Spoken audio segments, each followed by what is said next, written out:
Now the Passover and the Festival of Unleavened Bread were only 2 days away, and the chief priests and the teachers of the law were looking for some sly way to arrest Jesus and kill him.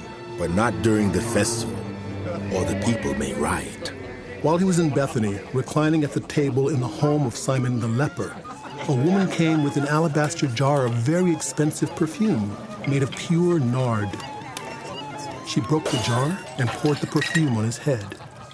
Some of those present were saying indignantly to one another, Oh, look at this. Why this waste of perfume? Could have been sold for more than a year's wages and the money given to the poor.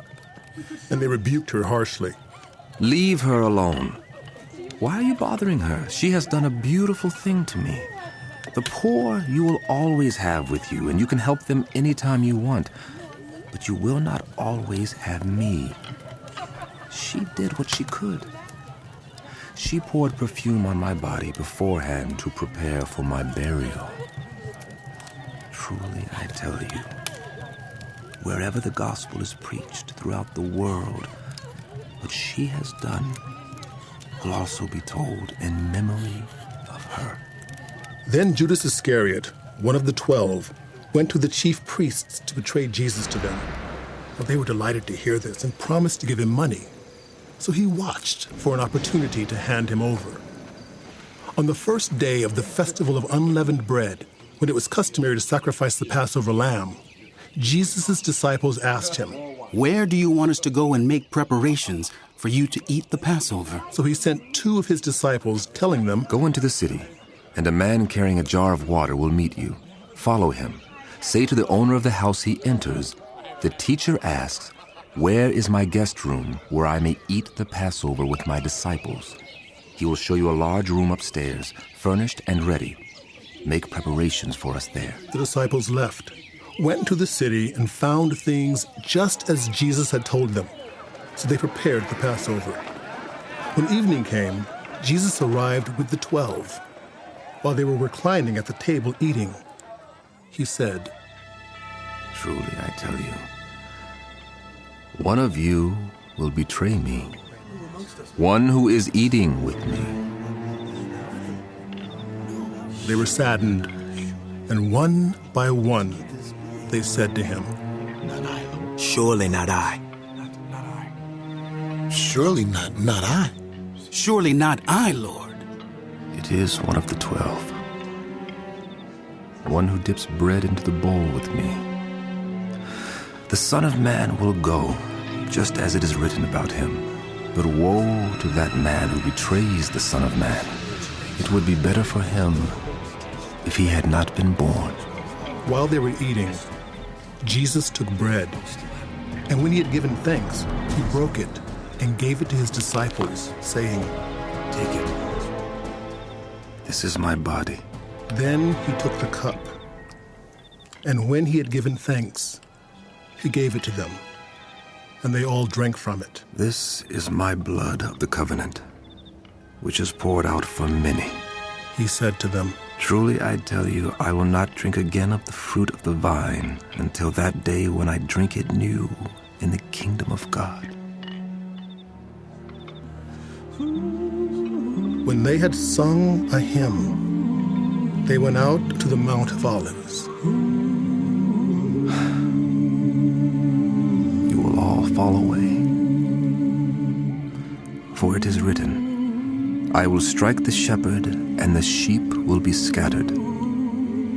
But after I have risen, I will go ahead of you into Galilee. Peter declared, Even if all fall away, I will not. Truly I tell you, today, yes, tonight, before the rooster crows twice, you yourself will disown me 3 times. But Peter insisted emphatically, Even if I have to die with you, I will never disown you. and all the others said the same. They went to a place called Gethsemane, and Jesus said to his disciples, Sit here while I pray.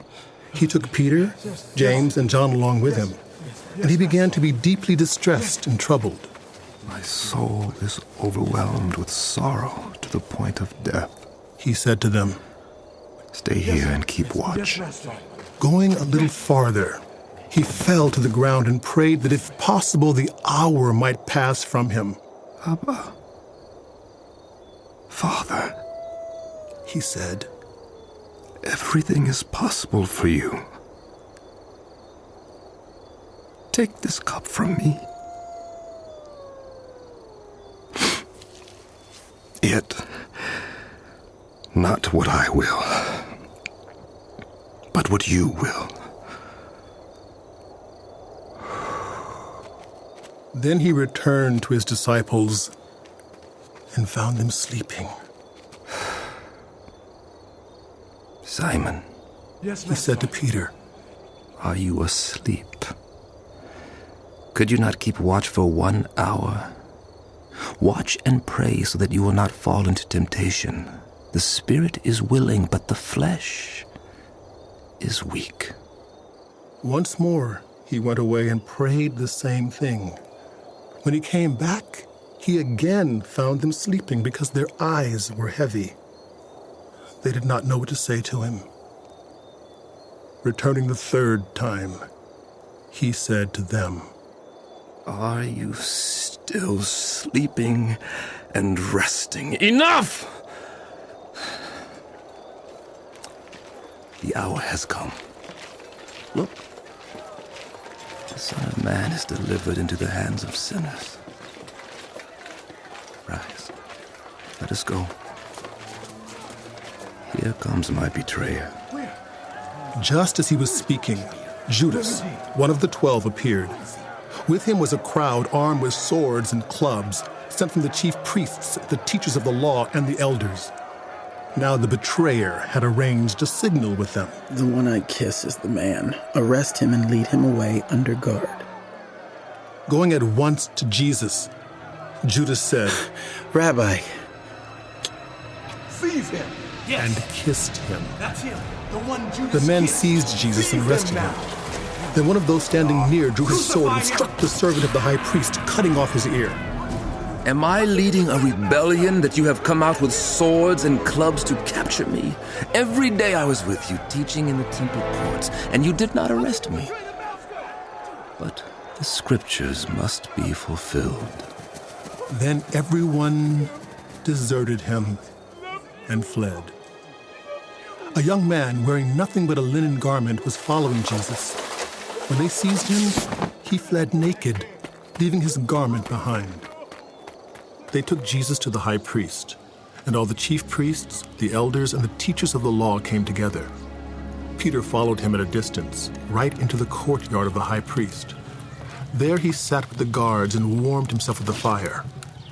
The chief priests and the whole Sanhedrin were looking for evidence against Jesus so that they could put him to death, but they did not find any. Many testified falsely against him, but their statements did not agree. Then some stood up and gave this false testimony against him. We heard him say, I will destroy this temple made with human hands, and in 3 days will build another, not made with hands. Yet even then their testimony did not agree. Then the high priest stood up before them and asked Jesus, Are you not going to answer? What is this testimony that these men are bringing against you? But Jesus remained silent and gave no answer.